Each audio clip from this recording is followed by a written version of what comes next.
whenever we formed this band, there was no line that was already there for us to go get in that line and be the 5th person in the line, to be the 6th band in the line, to be the 20th or 30th band in that line. When we started this line, we were the forefront, the first band to ever be classified as red dirt metal.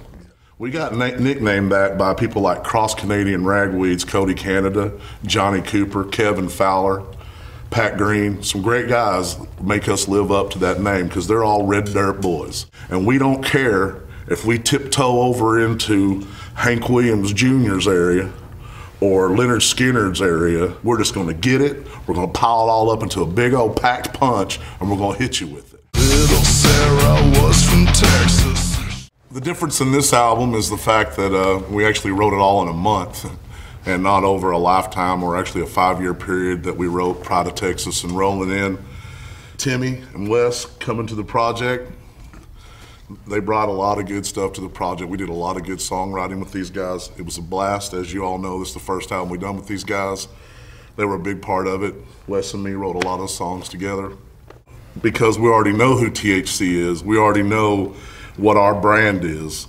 We were just trying to make sure that whatever we've done before, we went a step further.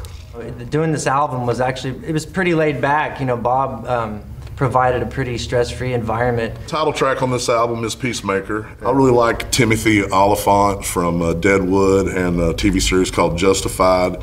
And he's always a badass with a gun, quick on the draw. I'm always writing songs kind of from my perspective and where I'm coming from. And I just thought for once, why don't I just step outside of Big Dad Rich and just pretend that I'm a gun. I'm like a handgun, and what does the handgun perceive everything to be? And that's how that song is actually written, from the point of view of a gun. Peacemaker is, that's what a gun is to me. You know, I'm not using that gun to rob somebody, to take what they got. I'm gonna be using that gun to protect what's mine. Darling Nicky was from Detroit. Everybody sitting here put everything they had into it. And to me, that's what, you know, makes everything. This album's got such a wide range of different songs on it. It's got the fastest, heaviest one, Damn You to Hell. It is a very diverse album, I agree. I think this album has probably the heaviest song we've ever written. And then it also takes you to a place that the band has ventured before, but never, you know, never dared cross that line too far. I think in this album we do cross a lot of lines. The one song that really sticks out to me is Wicked. Started writing Wicked in 1994, fell in love for the first time in my life, and I wrote this girl this beautiful song, and then in 2001 we split up and I hated her. In 2011 we all started messing around with the song a little bit, and that's when I added Burn the Witch. Say Damn You to Hell is probably going to stick out to me the most. Because he wrote it? You knew that was coming. It's more in your face. It's all about, you know, we're coming at you and we can't be stopped. Sex, Drugs, and Rock and Roll for me is the last one I did. It was kind of a last-minute song. It was kind of, you know, I was done with everything else and we just kind of threw it together.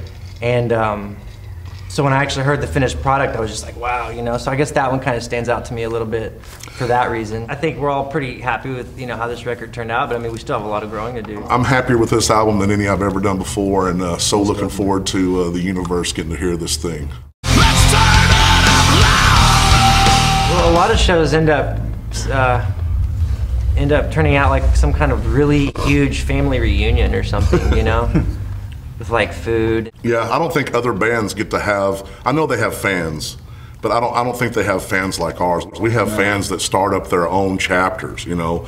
And when we go to Oklahoma or we go to Kansas or even when we go to Pittsburgh, there's like a family reunion. Everybody's bringing food from home that they cooked. Everybody's having a good old time, and I mean, it doesn't matter who we open for. All of their fans accept us and become our fans. Well, these guys are only up and up, ain't they? Hey, it's like